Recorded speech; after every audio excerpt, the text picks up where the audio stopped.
asking, just pay him. Pay him whatever he wants. I wish they had soap operas at night. I like that boy. You should date him. You should date him immediately. Well, what about the creepy guy with the motorcycle? He's cute. Yeah, sure. Spring break in Tahiti sounds fun. Hey, make sure you get all your video games done before you start your homework. You don't have to pass all your classes. What? You have a project due tomorrow and you've known about it for 4 weeks and you haven't started yet? Sweet! Doesn't anybody want to know if we're there yet? Remember, if you need anything between midnight and 4 a.m., please come wake me up. Hey, I'm on the phone. Could you bring the baby over and let him climb all over me? Hey, can you please turn that music up? Well, we just stopped for lunch 10 minutes ago, but yeah, let's stop again. I never have trouble with my toddler. I never have trouble with my teenagers. I never have trouble with my adult children. You know, she's right. We are ruining her life. Yes, more homework to correct. All right, whining. Yay, tantrums. Vomit. We just really need to spoil these kids more. Sorry, buddy. I don't know any good jokes at all. You're 16. You pretty much know everything now. I think 18's a great age to get married. Okay, remember, make sure you turn on all the lights before you leave the house. Hey, could you leave the front door open for a couple hours? Thanks.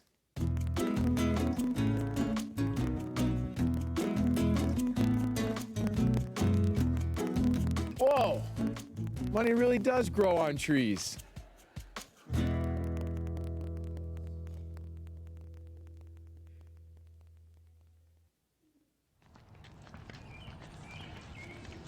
Hey kids, Mom needs more help inside.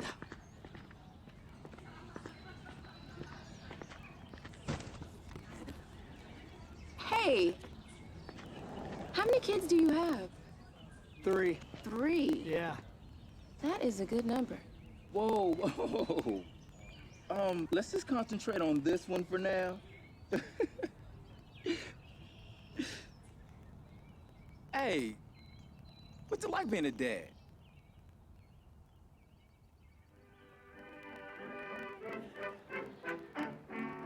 How I would love 1 hour with you, 1 hour of just being with you. Then I could say, Kiss her, Daddy, kiss her. Hashtag gag me. Ugh. Mr. Clams has been sleeping for 2 days, Daddy. Goodbye, Mr. Clams. All right, just slow down a little Dad, bit. stop yelling at me. I don't think that's... Oh, okay. All right, and that is why we always wear our seatbelt.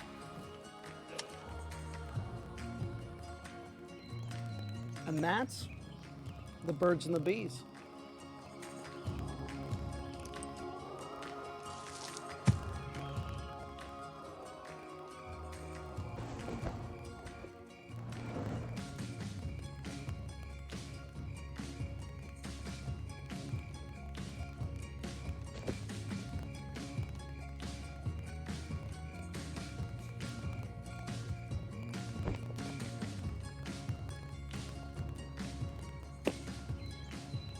Dog and phone. Yeah.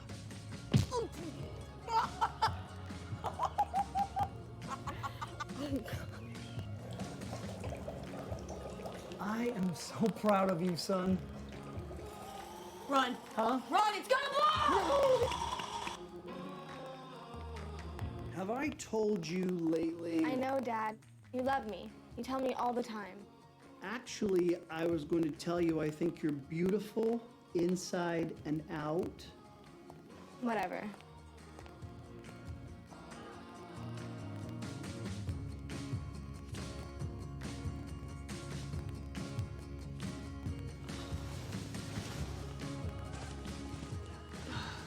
Dad, you are disgusting. Yeah, Dad, you are disgusting.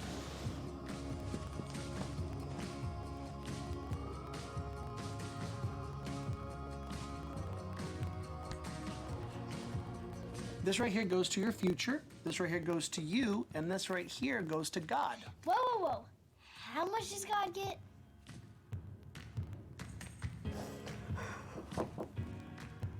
What's wrong, beautiful? Trevor broke up with me. Thank you, Lord.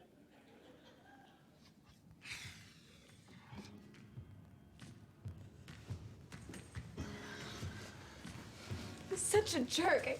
He broke up with me on a text message.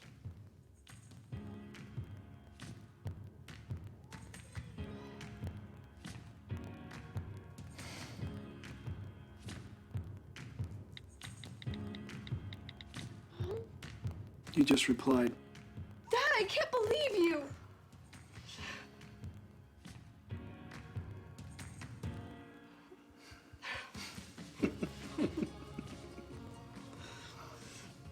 Thanks, Dad. He didn't deserve you. He didn't deserve you. 1, 2, 3.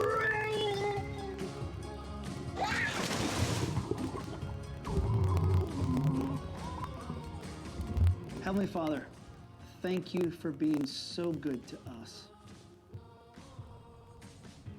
God has the coolest job. He can make clouds all day. Yeah, he does. But I think one of his very best jobs is when he made you. Daddy. Hey, what's it like being a dad? How much time you got?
This one's flashing red.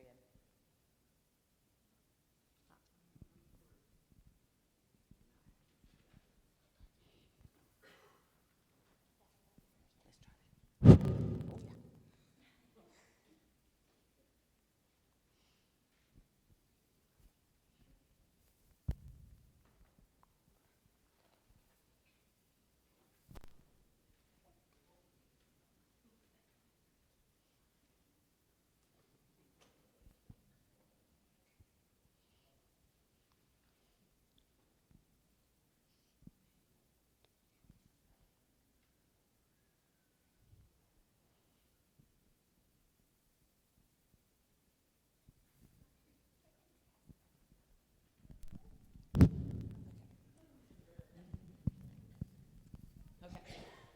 So our children today dressed up as their fathers.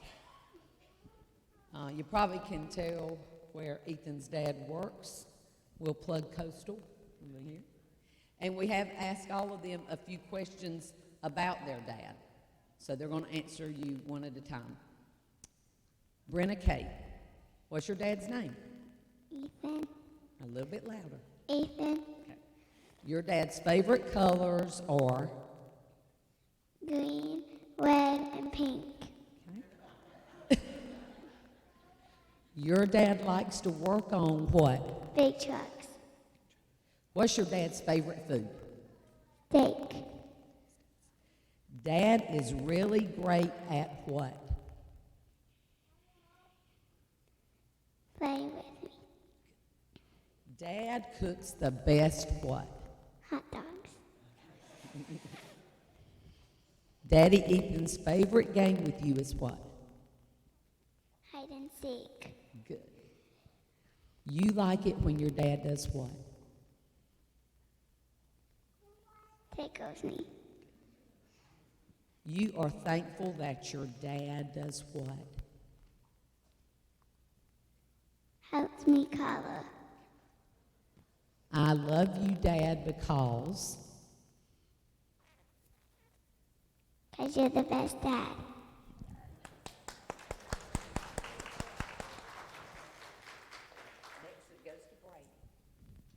So we've been told by Mom that this is Kyle's everyday attire once he comes home. I'm sure that makes them proud.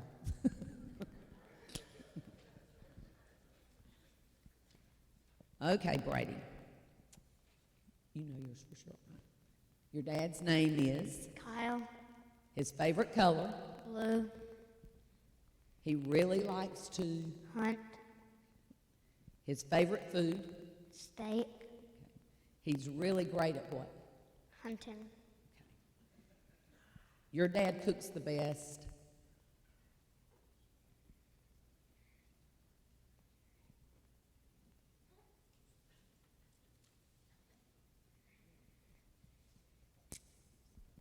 Pork chops. Mm-hmm. Your dad's favorite game is what? Baseball. You like it when your dad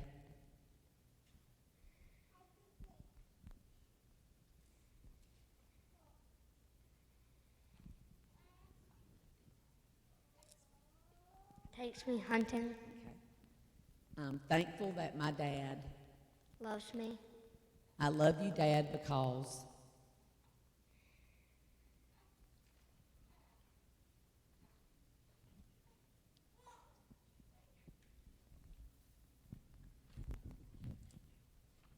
You hang out with me. Very good.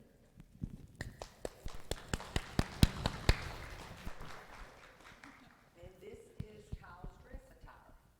And his brother is going to read off the questions, and Walker is going to answer his own questions. Go ahead. My dad's name is Kyle. You read the question. You answer. Dad's favorite color is black. Dad really likes to hunt. Dad's favorite food is steak. Dad is really great at order. My dad cooks the best chicken. Dad's favorite game is it's like a game when you he jumps and we jump higher, and then the first one who jumps higher wins. Who gets tired first, Walker? You or your dad? My dad. I like it when my dad.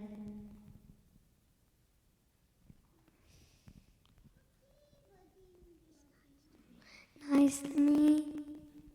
I'm thankful that my dad loves me. I love you, Dad, because you take care of me. Very good.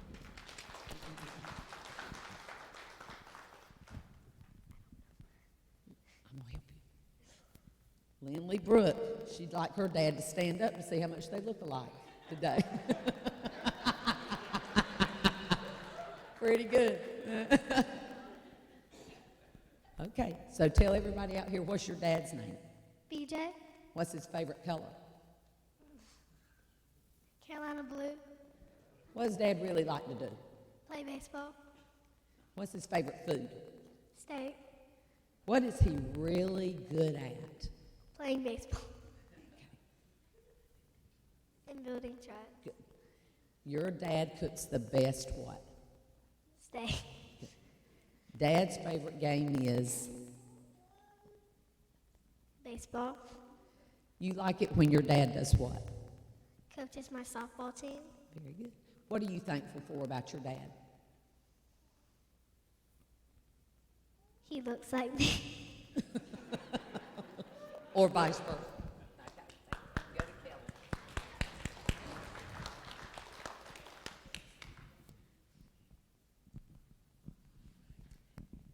All right, Mr. Kellen, and he is wearing his dad's work attire, which is with Goldsboro Builders. Tell him your dad's name. Erling. What's his favorite color? Red. Was he really? Dad really likes to. Help me. Dad's favorite food is Eggs. good. Sorry. Dad is really great at.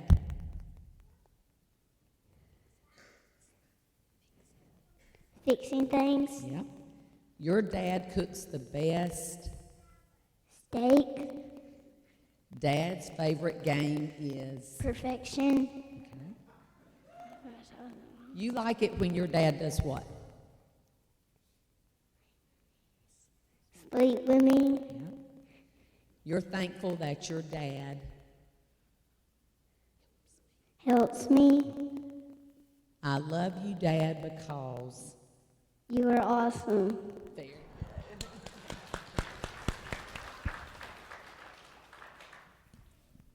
Now, Diego and Brianna have split questions. They are honoring their Uncle Abel today.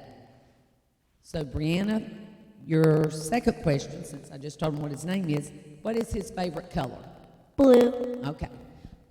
And before we say that, is this how Uncle Abel is dressed for work or every day or like in the house? Okay. All right. All right. So, Diego, your Uncle Abel really likes to do what kind of work? Mechanic. Mechanic work, okay? All right. What is your Uncle Abel's favorite food? Brianna, put the microphone up there. Grilled steak. Grilled steak, okay? What does Uncle Abel cook the best?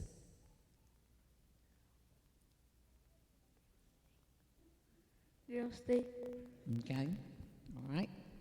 What is your Uncle Abel's favorite game? Soccer. What is it that you like, Diego, for your uncle to do with you?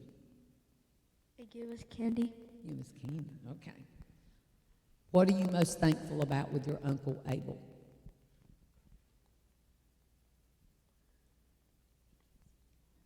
He gives me love. Okay. And Diego, if you could say something to your Uncle Abel, it says, I love you because He's the best. you're the best. Yeah. Now, if we could have all the dads of these children stand, then they've got a gift for them. Just for the dads of the kids here right now. We got to save Easton's.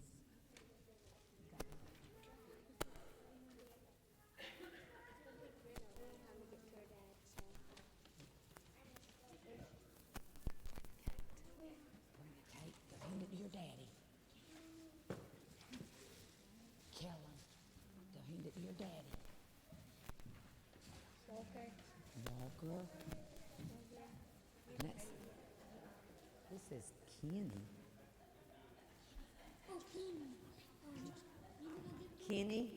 Kenny, can you come up here a minute? And she was out in the front, so we need to go put a picture for her and for her dad. She wasn't here. Okay, so you want me to picture or anything? No, but I had to do the same thing for her. Can you go hand that to Pastor Tony? He's still standing. You got to go get it. Hold on 1 second. Did you already carry yours to your dad? Easton, what happened to? What happened? Hold on, BJ. I don't know. I had it up here. In just a minute. No, that's Easton's. Wait a minute, she's going to help you. She's going to help you. These are going to be not the pink bags, but the blue and the other bags. She'll hand it to you. You're going to have to hand it to them and let them do it, but not pink. Okay. All right. For all the days that are here. No, it's not Mother's Day, it's Father's Day.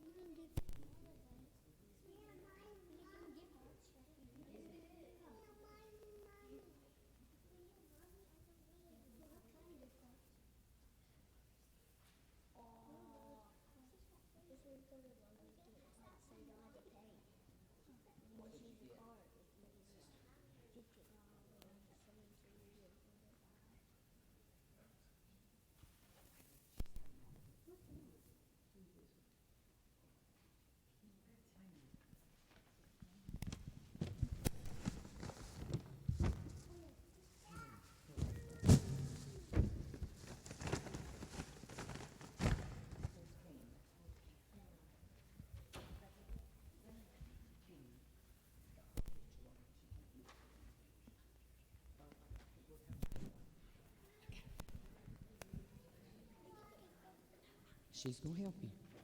That's for Easton. Thank you. Little technical difficulties there. Okay, now if we can have all the dads to stand, the children are going to pass out the presents to the fathers here. Go get in line to hand one. Everybody go get one.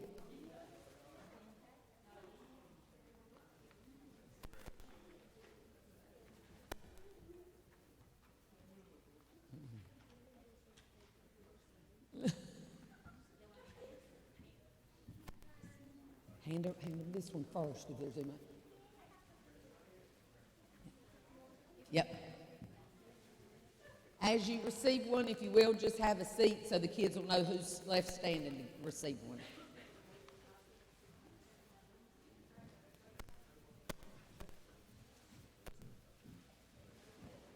Thank God.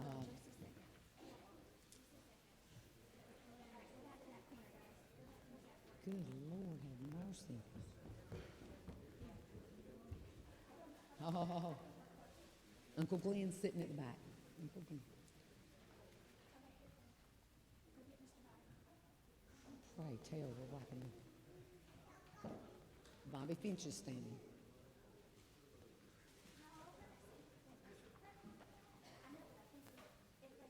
Everybody sitting there. Okay. Bring it back in here. Okay. I don't know what happened to it, where it is, but we're going to get her one before it's over. Okay. Yeah, for your Uncle Abel, we'll get one. I brought it out here in a bag. I don't know where it is. Okay. We're done. Thank you for your patience with us.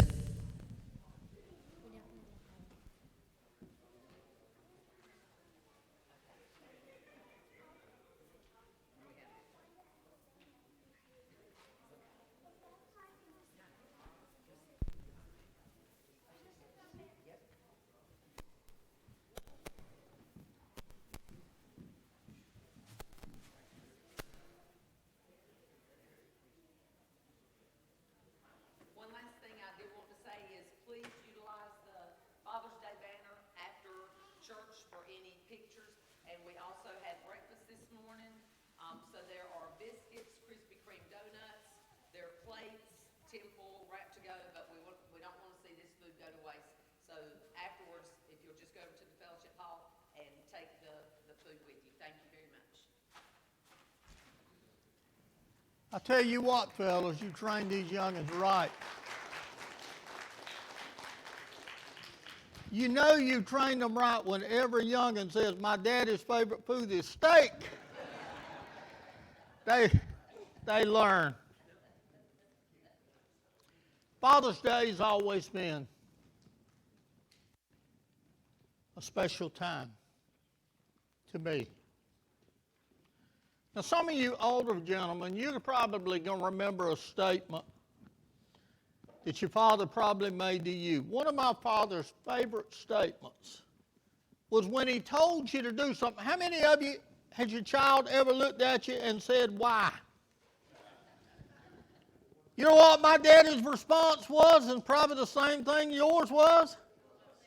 Because I said so. But you know, I want us to realize, I want to look back just for a moment, understand this Father's Day in America started, strangely enough, by a lady in 1909. Lady's name was Sonora Dodd. She was sitting in church one day listening to a sermon on Mother's Day. She decided it was only fair to also have a day for fathers. And then in 1910, she arranged a service.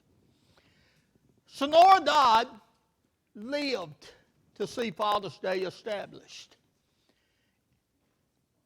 She was 93 years old, and it was established in 1972 by Richard Nixon. Father's Day is a special day. It's simply a time when our children tell us, thank you. They encourage us to follow through with our parental responsibilities. And you know, I think there's some things that we as fathers, just briefly this morning, I promise you this, I will not be long. I think there's some things that we need to realize this morning. We affect our children's lives. Now, I'm going to make a statement. Some of you ladies may not agree with it, but the Bible says it, and this does saith the Lord, the man's the head of the house. It's the man's responsibility to train up a child when the way he should go, and when he's old, he will not depart from it. You say, well, preacher, I lived a Christian life in front of my child all my life. But I wish you could see them now. But I guarantee you this, they never forgot the values you taught them. But there's some things this morning I want us to just briefly look at. We affect our children in more ways than one. First of all, what's important is our words. The way that we say things. Rob Parsons wrote a book. He had a daughter named Katie. She came home one day. She was excited and she was yelling, Dad, I got 95% in math. He asked 2 questions of that little girl. What happened to the 5%? And where were you in class order? He said that was one conversation he had with his daughter because it just let her down so importantly. Dad, I want to tell you something. Your words need to match your actions. Your children need to not only hear I love you, they need to see I love you. Because that's one of the most important attributes. Yes, our children need to be taught discipline. But I'll be honest with you with this. If they can't learn how to obey Daddy and respect Daddy, they'll never be able to respect God.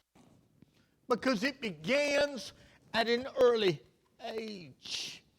The fastest way to get my dad's attention in many child's eyes is to do something wrong. You have to watch those words, and it's imperative that when we catch them doing something right, we need to praise them. But I'm going to tell you another thing, is giving of our time. You know, most of the times in the family, the father works. I grew up in a family where my father was an Army recruiter. He was a pastor of a church. He was an Army recruiter in Atlanta, Georgia, and he pastored a church down near Dothan, Alabama. Most of the time we spent together was the time in the car riding back and forth to church. But in that time, he often took time to share with us how much he loved. There were things that I could never forget. There were moments that were instilled in me as a father. I reflected this week. There was one time that I took time with my daughter that she never forgot. It was back about the time that most of you mothers, how many of you mothers remember Beanie Babies? Oh, when the Beanie Babies were out, that was a hot commodity. We were living in Kinston, and they had a store in Manio that had thousands of them. And so I had an old Mazda pickup truck. We got in the car, I got in the truck at Cresswell, or in Kinston, and drove all the way to Manio for her to pick out some Beanie Babies that were going to be worth thousands of dollars, and they stayed in the attic for years.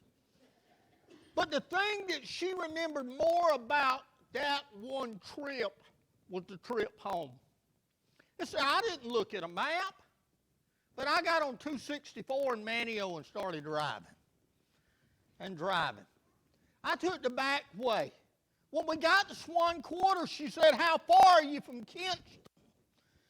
When we finally came out in civilization, we had already drove further and drove longer than it would have took to have drove to Kinston, and we were still 80 miles away. But she never forgot that. Dad, it's important to take that time with your children. You can say, I love you all you want, but when you show I love you, it leaves an impression that they'll never forget. We need to show a care and love, that we really care. In the book of 1 Samuel, the 3rd chapter, verses 1 through verse 10, you read the story of a young man by the name of Samuel. You know, most people forget a lot about the story within itself, but Hannah had prayed for that child. She never had that male child. Finally, she went home and she began to pray, and she told the Lord, said, Lord, if you'll give me that child, I'll return him back to thee. At a young age, she took Hannah with his little coat, presented him to Eli at the temple, and Samuel was raised by a man that had 2 children. Here's a story of 2 tales. Here was a man that he had 2 children, and yes, he was the priest, but he didn't discipline his children, and you saw what happened to the way his children turned out. He was a man that within his duties so many times did not have the time to spend with his children. And a little boy opened his eyes in 1 Samuel chapter 3, verse 10. You read the story of how little Samuel lay down to sleep that night. And as he lay down to sleep, there was a voice that came to him. Eli was at the point that he was old. He was finishing up. His sons were fixing to become the priest. Samuel heard that voice. He ran to Eli. Eli told him, he said, Samuel, he said, I didn't call you. Samuel went back and lay down. A second time, the Lord came to Samuel. Samuel arose and went to Eli, and he said, Eli, here am I. Thou didst call me. And he answered, he said, I didn't call you. He told him that second time to go and lay down. The third time when Samuel was called, he arose and he went to Eli and he said, here am I, for thou didst call me. And Eli perceived something. It was the Lord that called him. You know, it's important that we also realize one thing. We need our children in church, but we need to be in church. We need to make that example. We need to make that example one that stands out within their mind. Eli looked at Samuel and he said, Samuel, he said, go lay down. And if you hear that voice again, say, Lord, speak. And the Lord began to tell him the story of the 2 sons of Eli. You know, Samuel eventually became that priest.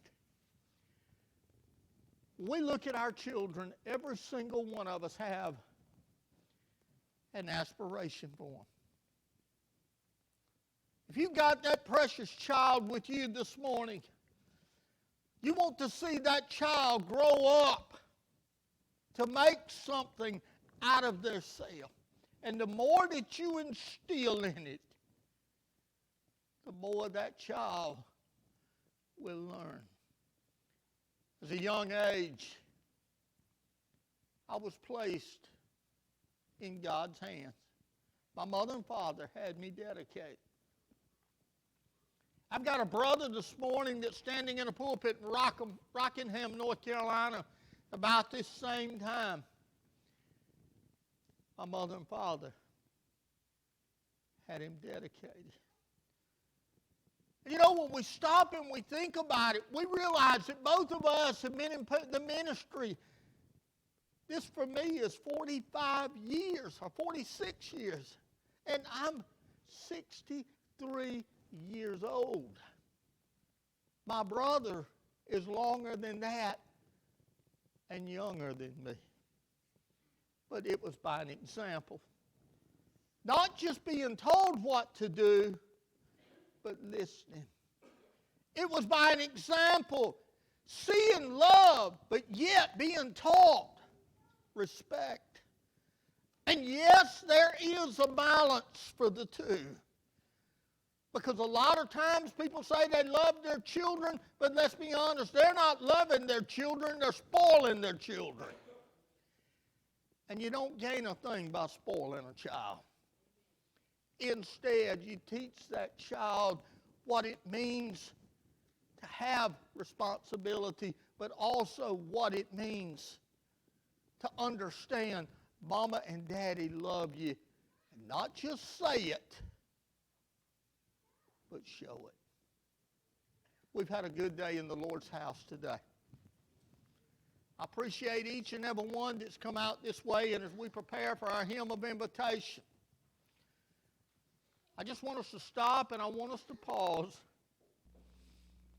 and I want us to remember. These children now, we still have the opportunity to instill some values in them. I've grown to love these kids. I respect these kids. On Sunday morning when they sit on this front pew, if we go to that Sunday school class together, each and every one of them, every Sunday morning, I get my fist bumped. And you know, when you begin to love those children and you begin to take them within your heart, you're concerned with them. And I'll admit, this wasn't easy for me this morning. But I realized this. As a parent, I had done everything that my wife and I could have done. And you know, when you stop and you think about it, one day, that precious little girl or that precious little boy, when they hit the teenage years and they leave home, you have to answer within your mind, did I do everything for them I could possibly do to prepare them for life? That's what our responsibility is. Not just as fathers, but as mothers. But also not just as fathers and mothers, as church members. Because I realize I'm held accountable, not by this church for what I say within the pulpit, but I'm held accountable by God. And you don't waste God's time, you make the most of it. Our hymn of invitation this morning, ask if you would please stand.